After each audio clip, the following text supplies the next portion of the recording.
Good afternoon, all. Let us start our discussion on fourth number unit. So today we are going to discuss the funding options available, various ownership pattern, right? And in the previous lecture, we have discussed the concept of micro, small, medium enterprises, right? So I hope I am audible to you. If any problem arises, please let me know.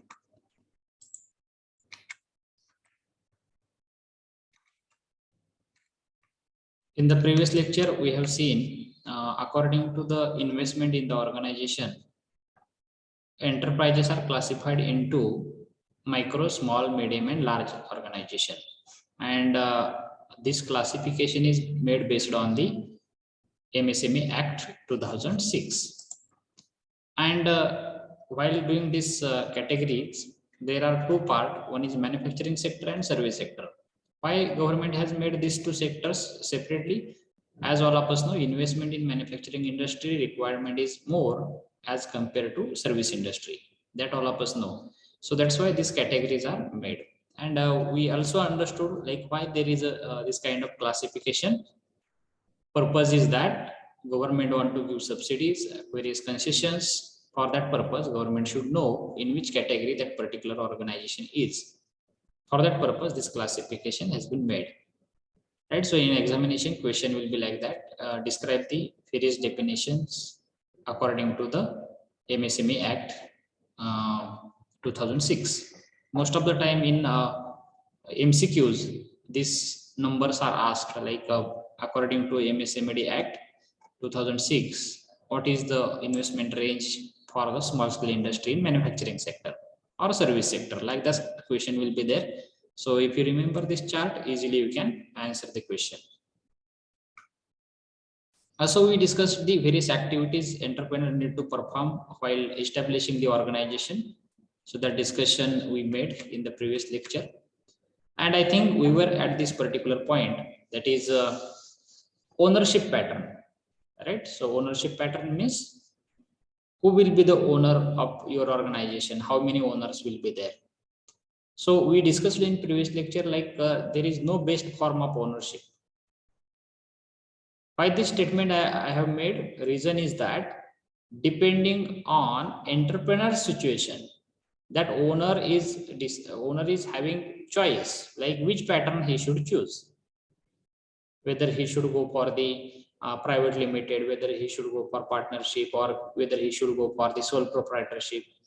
So he is having options. So entrepreneur depends on situation. He will decide like so and so pattern is suitable for me and I will go for that. And everybody's option situation will be different. So she will choose the different or separate ownership pattern.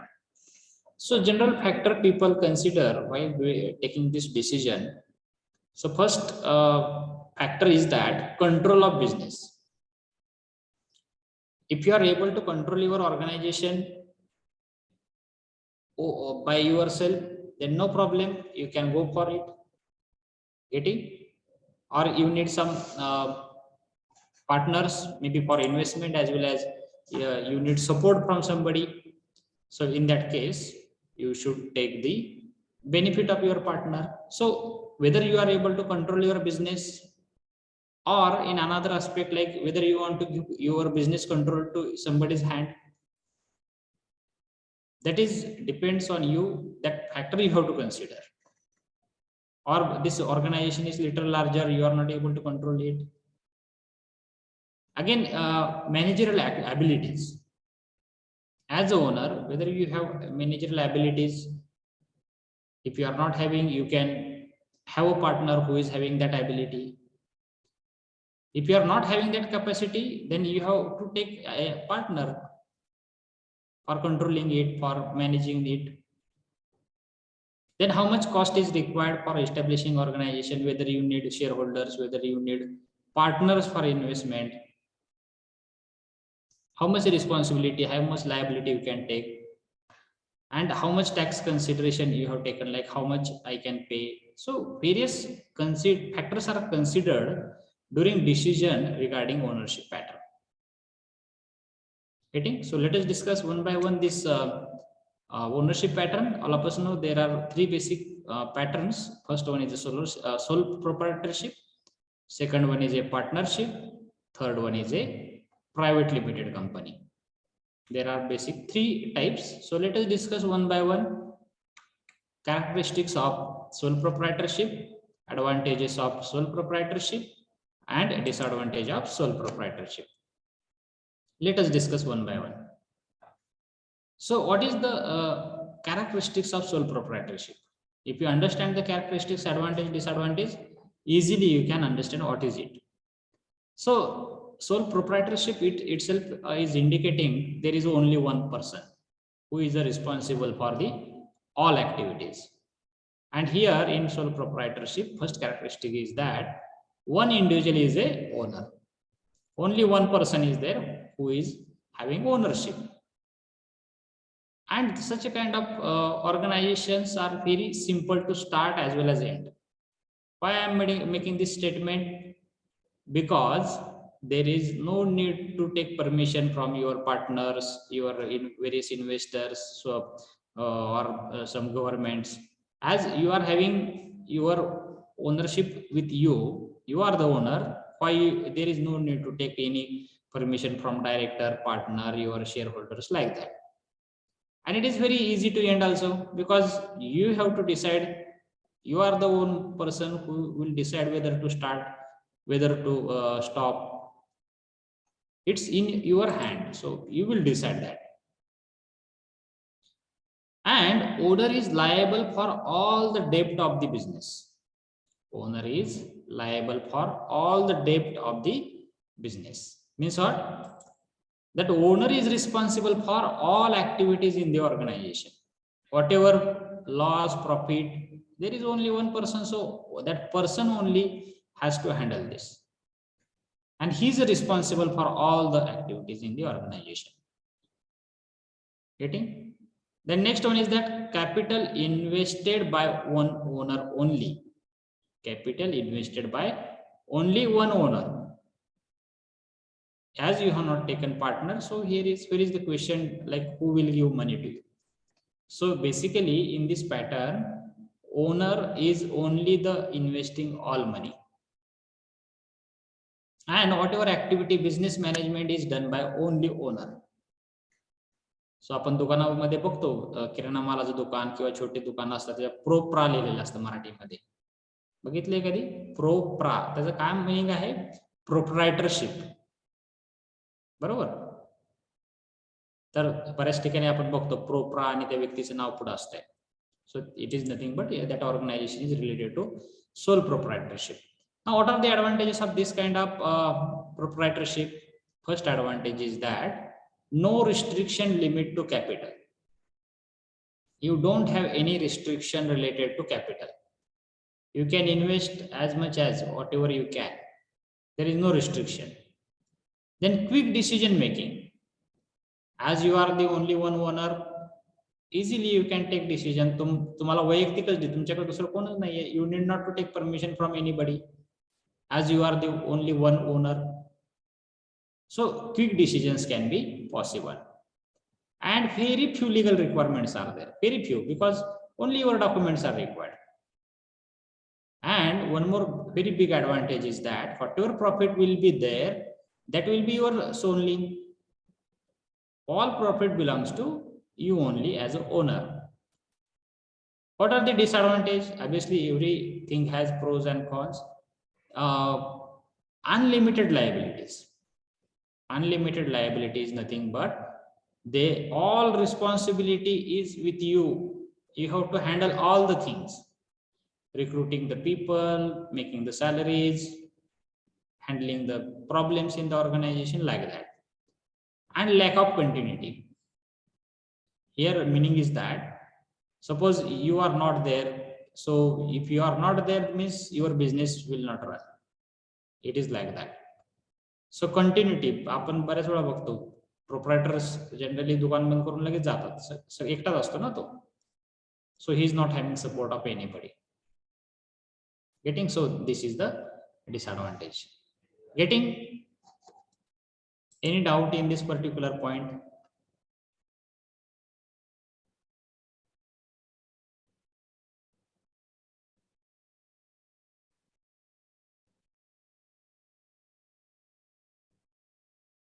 If no, then we'll discuss our partnership. What is the meaning of partnership? Okay. So this is another type of ownership pattern, that is a partnership. Now, what are the characteristics? Characteristic is that two or more owner will be there. Obviously, more than one owner will be there in a partnership. Obviously, 50-50 partnership or 30-70.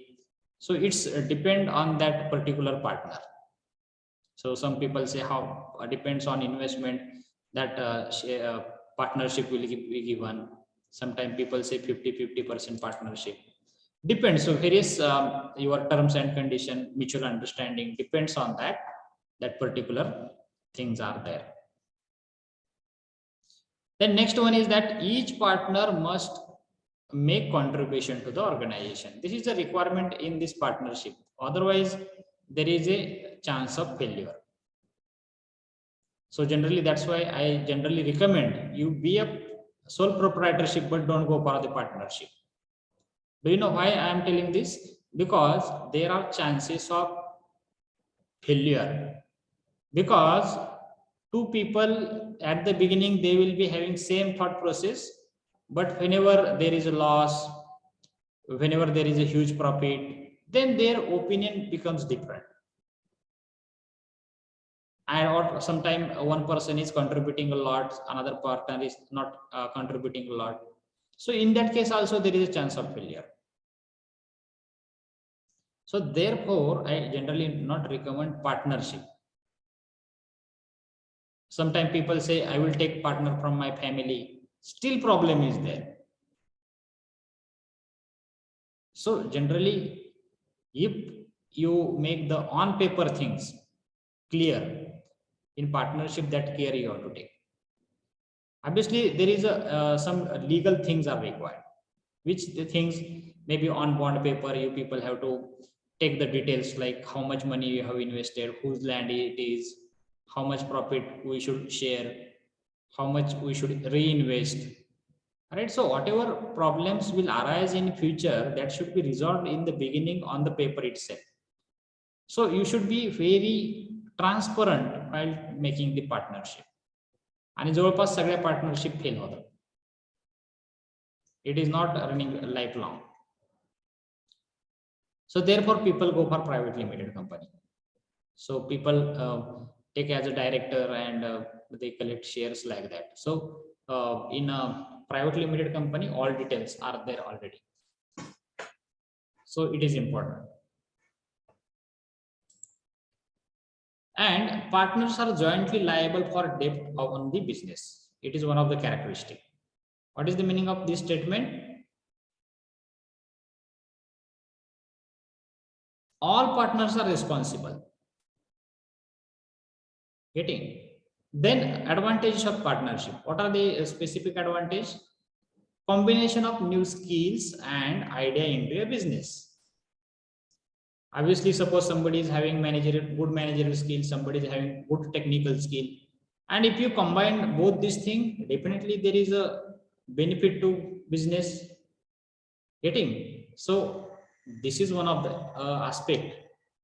दोघांकडे वेगवेगळे skill असतील, and if they are not having skill, one person can focus on one skill, another person can focus on another skill.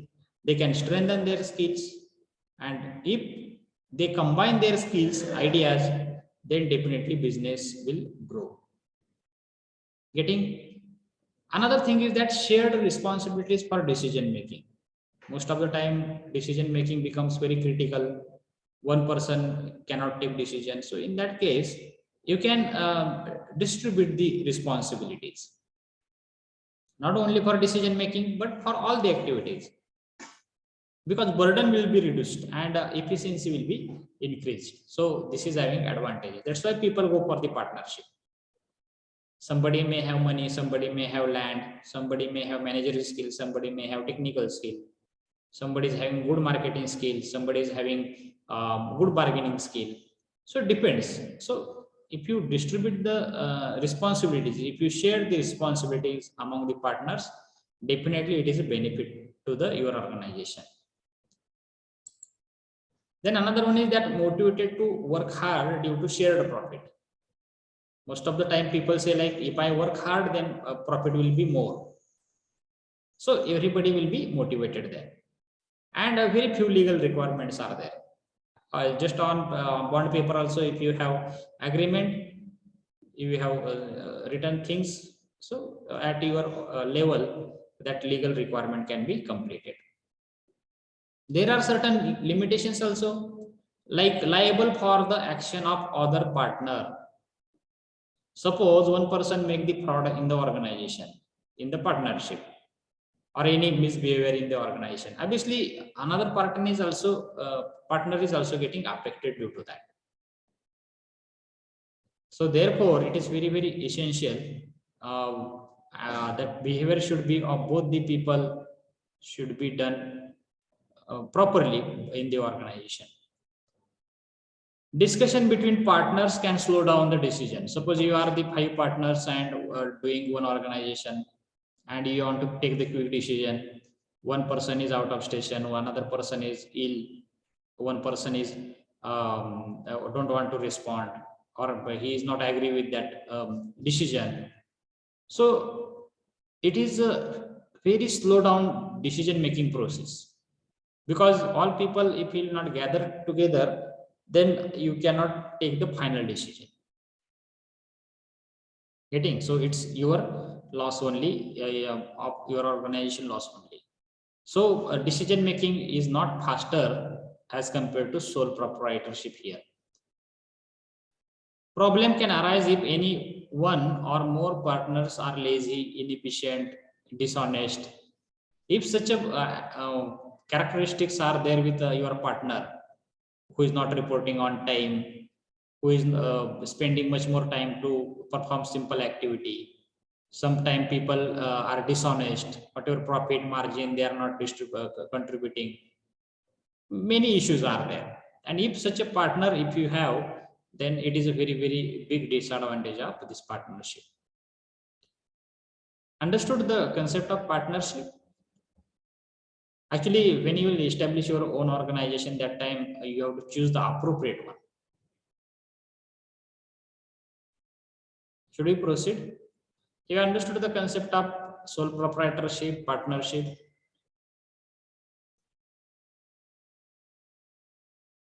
Should we proceed? Okay. Private limited company. Now another third type is there. So what are the characteristics? What are the advantages and disadvantages that we will discuss? One or more person may incorporate a private company and become a director. In private limited company, directors are important. You can become a director instead of partners. All partners can be a director, and they can incorporate the private limited company. And here shareholders have limited liabilities. Here shareholders are giving money to you, but they are not liable for your activities in the organization. Shareholders just have to spend the money there. Then recognized by the LTD. If you see a private limited company, at the end of that organization name, there is a LTD word. Its meaning is that that organization is a private limited.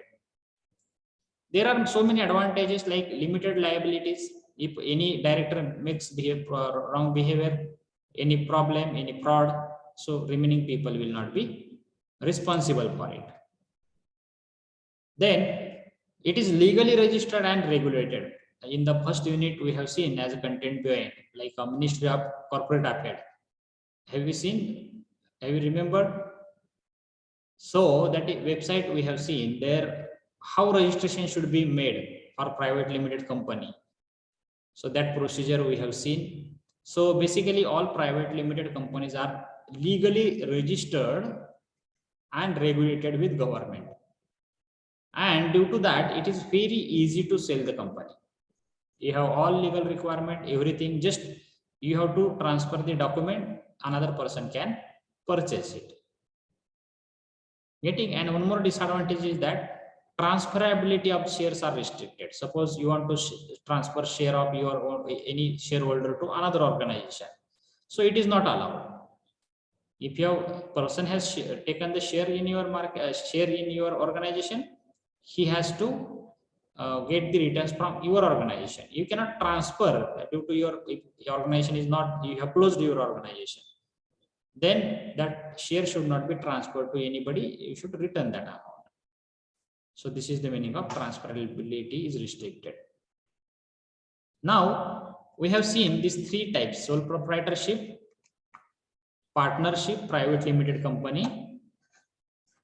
Is there any doubt related to this point? Because there is a question in examination related to this particular bit. 7-mark question is there. You have to question is like that: describe the various ownership pattern in the private limited or in the small scale industry. Is there any doubt?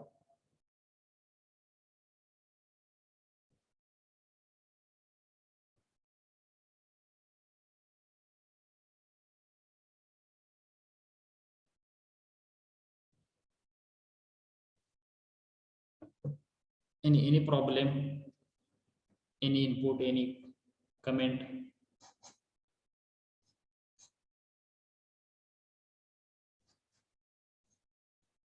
If no, then we'll proceed to our next bit.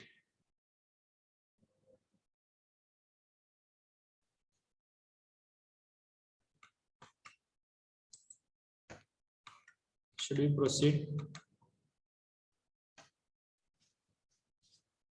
Okay, let us discuss policies governing SME. Means what are the earlier policies, that discussion we have to make, and current policies also. So let us discuss one by one.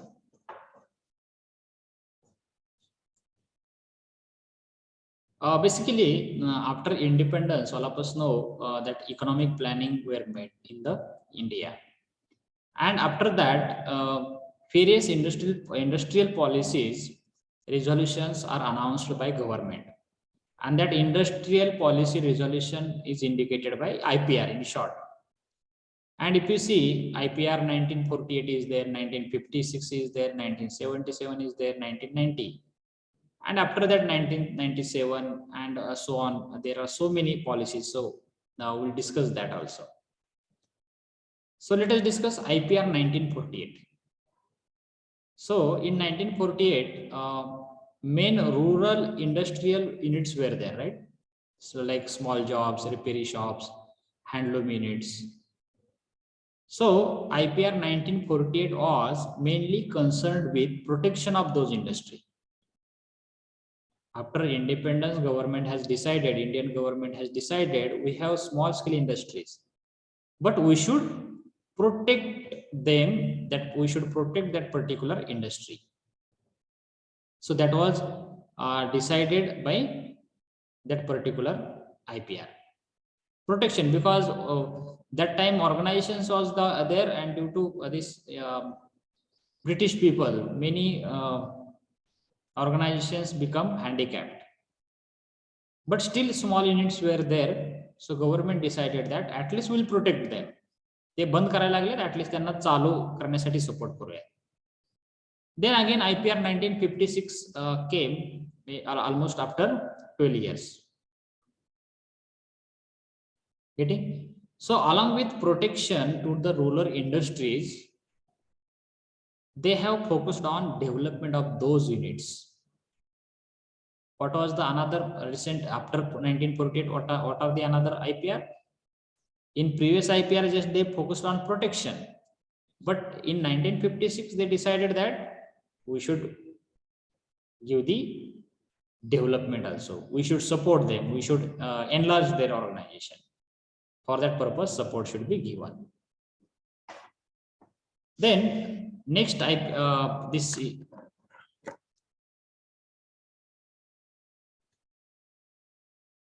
next IPR is there, that was related to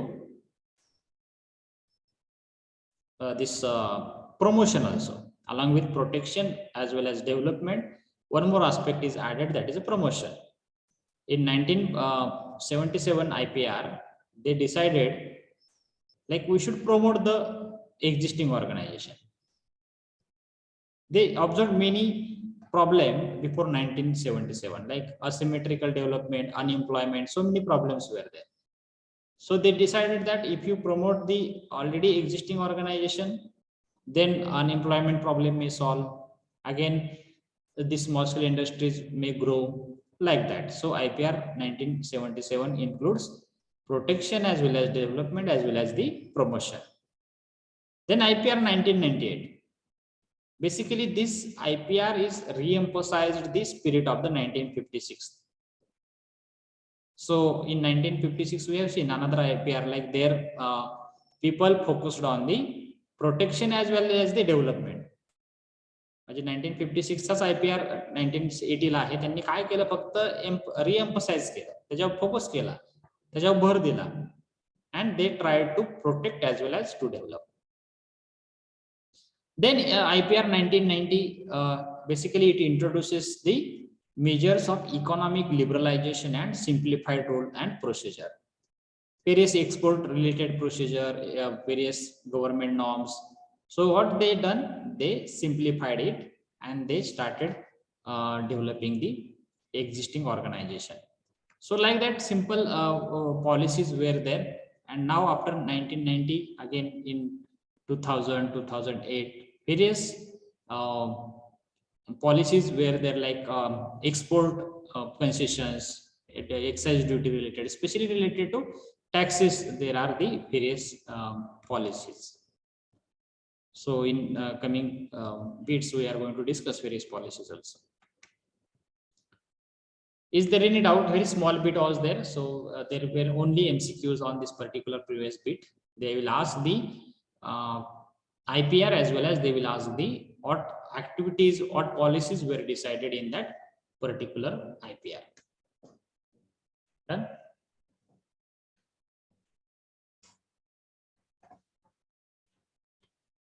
Is there any doubt in this topic related to IPR? Very simple bit was. Now, very important thing I want to teach, that is the funding options available to you. Very essential problem thing. Suppose if I ask anybody like whether you want to become an entrepreneur, are you interested? People will say, sir, financial problem. But this is not a basic problem. Funding problem, funding option, people don't know. They think like paisa nahi manje organization nahi start. It is not like that. People don't have strong idea. That's why they hesitate to start the organization. Money will be there. So angel investors are there, venture capitalists are there, commercial banks are there. So we are going to discuss today all these options available to you, and probably you will say like, yes, these are the suitable options available for me. I should approach such people. Let us discuss one by one. Angel investor. So this is one of the funding option available. So basically angel investor is a person. Angel investor म्हणजे काय, वरून कुठे angel येत नाही आणि आपल्याला पैसा देत नाही. So basically this is a person who invest in a new or small business venture, providing the capital for startup or expansion. Who are the angel investor? Those who are investing in only new and small business, and especially they are supporting to the startup as well as for the expansion. And such investors are having spare cash available with them. They have cash, they have money, just they want to invest in a startup only. So such a people are called as a angel investor. But why he is interested in investing in your organization? Because he is looking for the higher rate of returns. What is his expectation? He should get higher rate of returns as compared to traditional investment. Suppose he will make the fixed deposit, he will have 6 rupees interest rate. 6% interest rate. But obviously he is expecting from your startup like he should get at least 7% return. Suppose he will invest 1 lakh rupees, yearly he should get at least 10,000 from that 1 lakh rupees. So like that expectation is there. So such a people who are keeping such a expectation and investing in a startup for expansion or new startups, they are called as angel investors. And how they should be located? Basically, they are located with word of mouth, means mouth publicity. आपण म्हणतो तो investment करायला तयार आहे, तो पैसा द्यायला तयार आहे, he is having money, and that person should also understand like so and so startup is having certain potential, he can do something, he is having potential, means they are ready to invest in your organization. So such a people are so many around us, but our idea should be convinced by you to that person, so that whatever spare cash he is having, he will invest in your organization, and obviously his expectation is a more. Getting? So such a people are called as a angel investor. This is one of the option available to you. आता म्हणाल हे word नवीन आहे, पण अशी लोक भरपूर आहेत.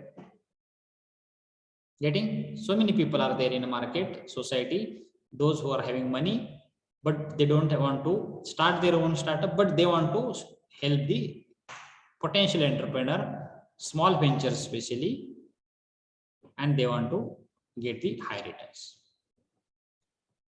So similarly, venture capitalist is there. So venture capitalist is also person, or it may be investment firm.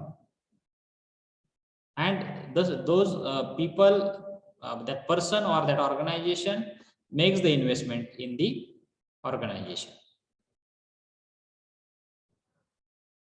Getting? So now you will say, what is the difference between these two?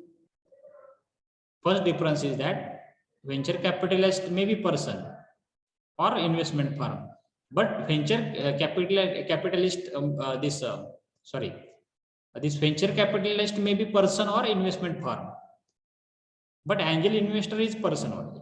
So this is a basic difference. Then another one is venture capital is a financial support to young, rapidly growing companies or individuals that have potential to develop into significant economic contribution. So both people are looking for that, right? Both people are looking for that he should get returns. But whom people are supporting? This venture capitalist, especially they will see young people, rapidly growing companies, and those who are having the high potential to develop. So they understand like whether this person, that organization is growing or not. सुरुवातीला loan देत नाहीत, पण नंतर loan द्यायला चालू का करतात?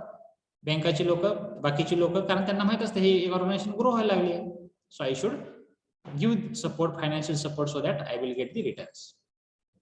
And such a venture capitalists are expecting the returns up to 30%. म्हणजे मागचा venture capitalist, this potential, this venture, what do we say? This angel investors. Angel investor is telling like, as compared to a traditional investment, whatever money I will get, I am agreed.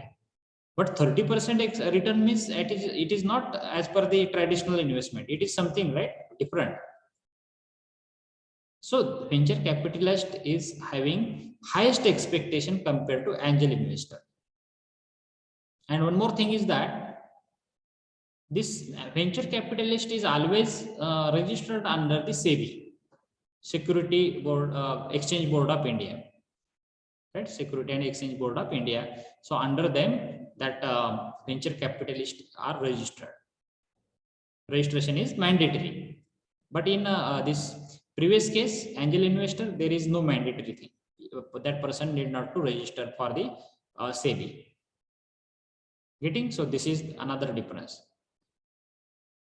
And these venture capitalists are expected to bring managerial and technical expertise as well as capital to their investment.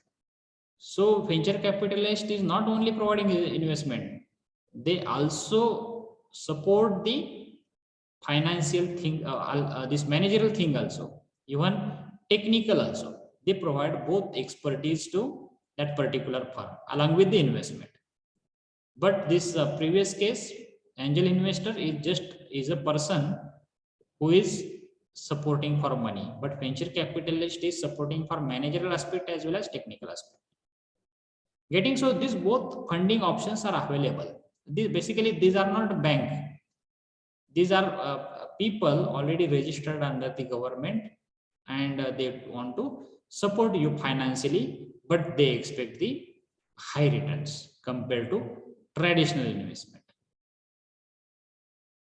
What it?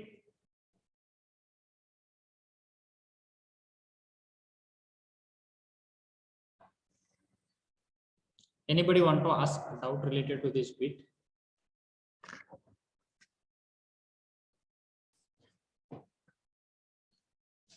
Yes, anybody?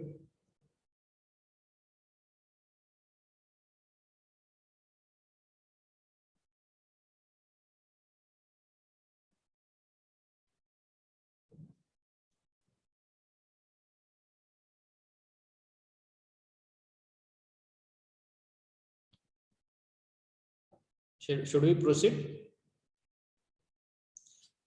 Okay, another funding option available for you.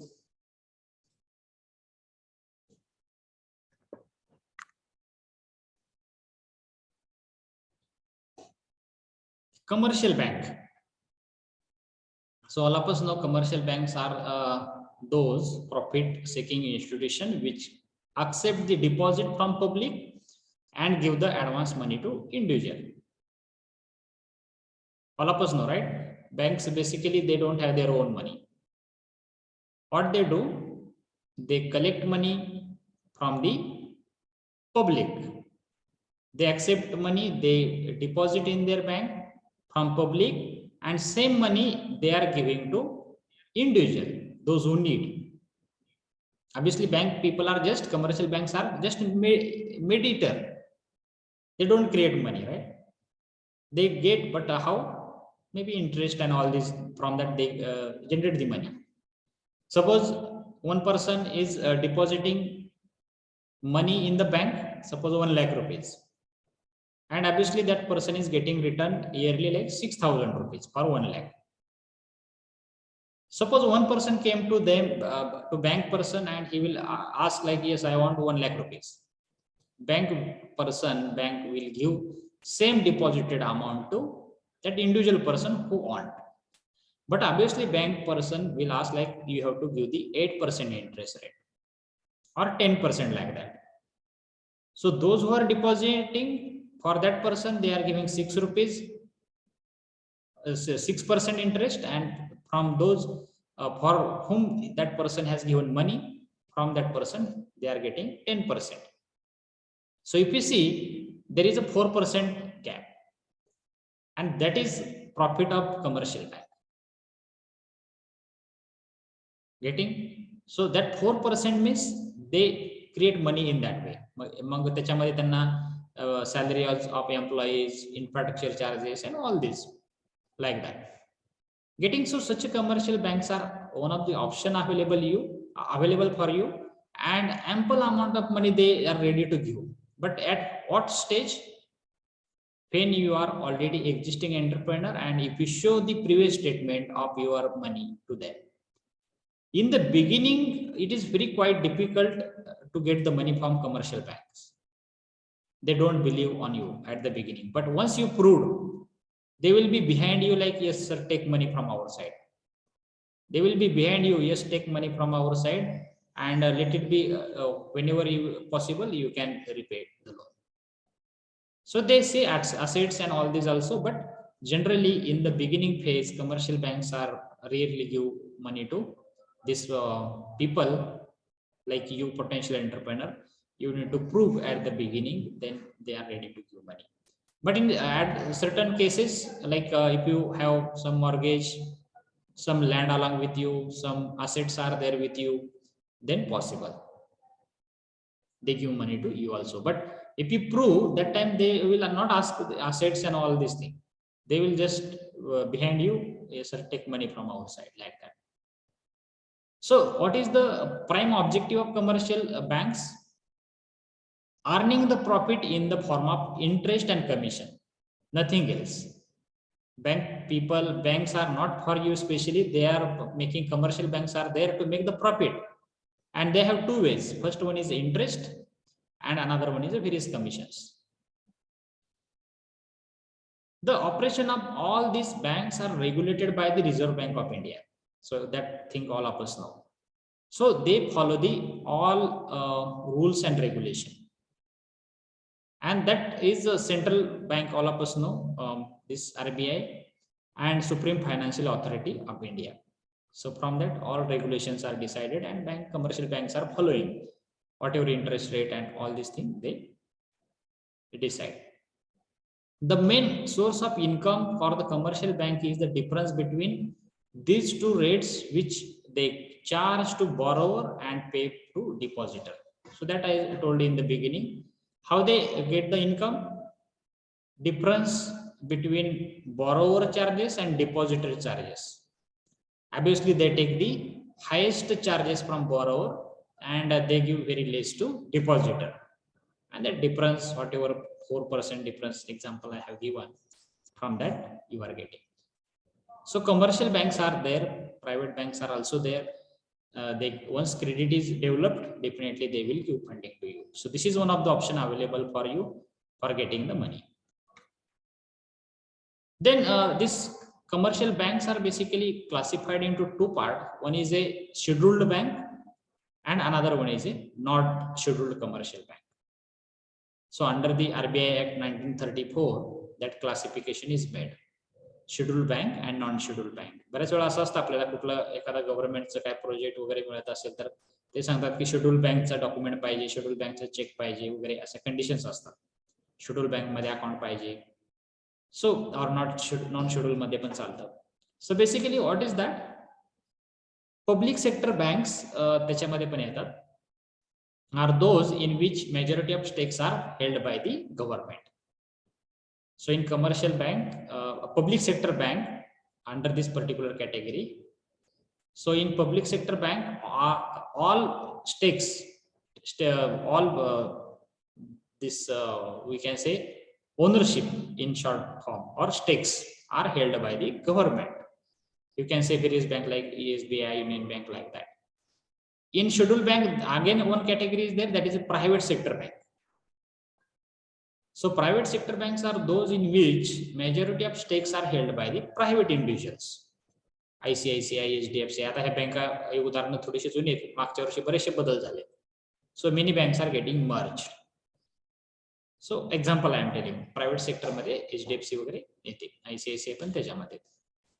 Foreign bank are those banks in which their head offices are outside the country. Citibank is there, Bank of Tokyo is there. So that banks are foreign banks. So in commercial bank there is a two type. There are two types. One is a scheduled bank and another one is a non-scheduled bank. Again there are three types in scheduled bank. First one is a public sector bank, private sector bank and foreign banks. Then second type of commercial bank, that is non-scheduled bank. You can say like all corporate banks, district banks follow under this particular category, non-scheduled bank. आपल्या जिल्हा bank वगैरे असतात ना, त्या सगळ्या non scheduled bank आहेत. Obviously they are under the RBI Act only, but they are under the not scheduled. So this is also option available to you. From that also you will get the money. Getting? So these are the pointers that I have told. You have these three funding options available. Angel investor I have told first thing, then venture capitalists, and third one is a commercial bank.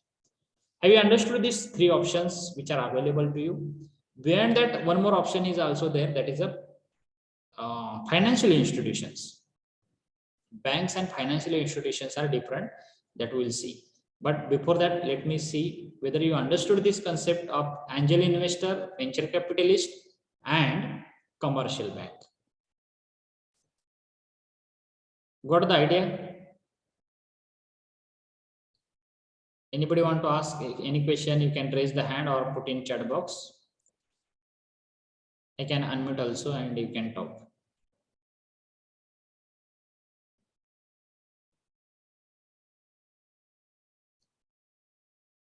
If there is no doubt, then we'll proceed.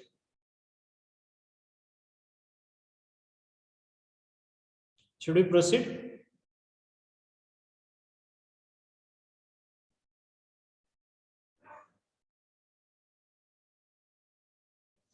Okay, so let us proceed to these financial institutions.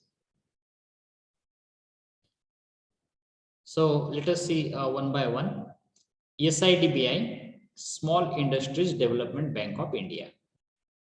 So basically, Small Industries Development Bank of India was set up under the Small Industries Bank of India Act 1989 as a whole owned by the subsidiary of IDBI.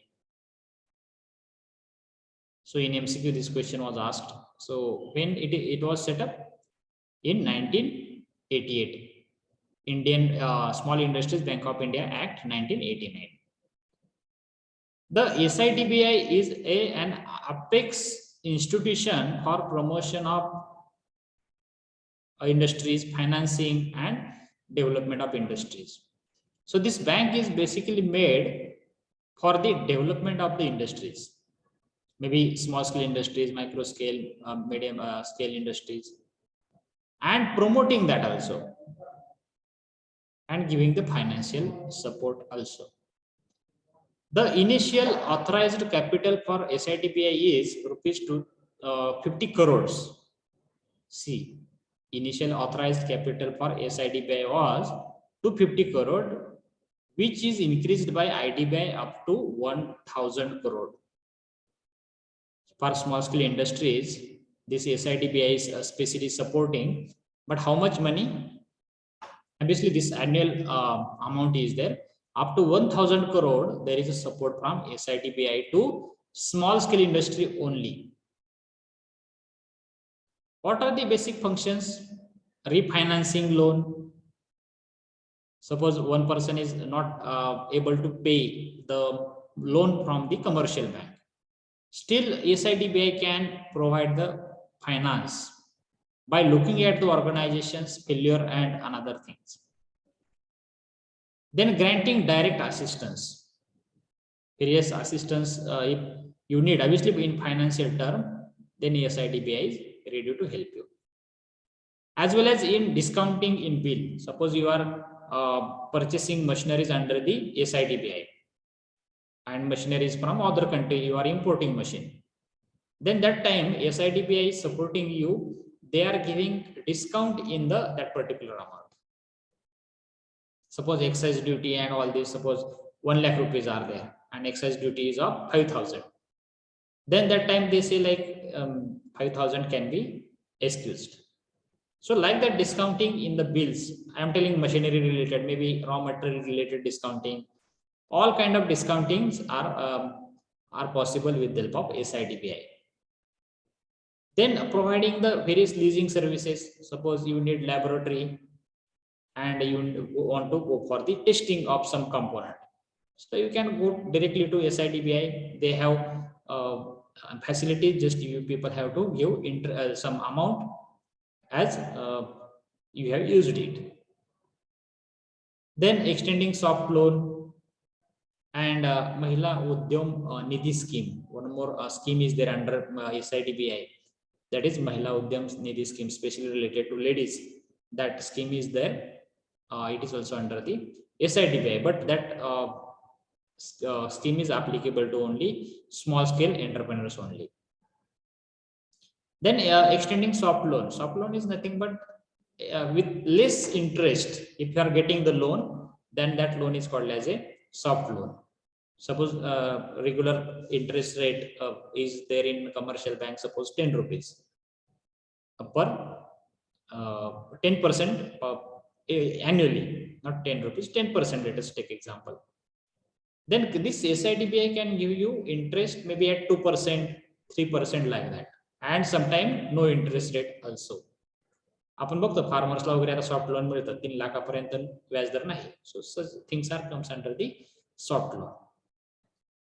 Getting, so this is the SIDBI organization. Under this you are getting various facilities.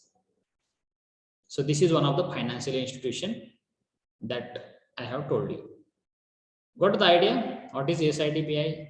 SIDBI is nothing but Small Industries Development Bank of India.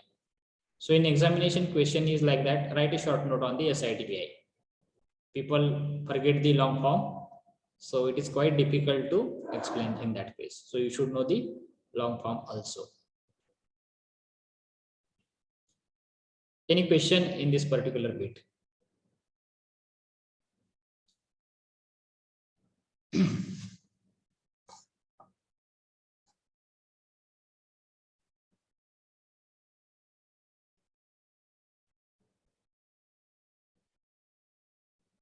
Should we see another financial institution? I think it is a very larger bit. This is a financial institution. I need 15 minutes to explain this. We have only 5 minutes. Is there any doubt?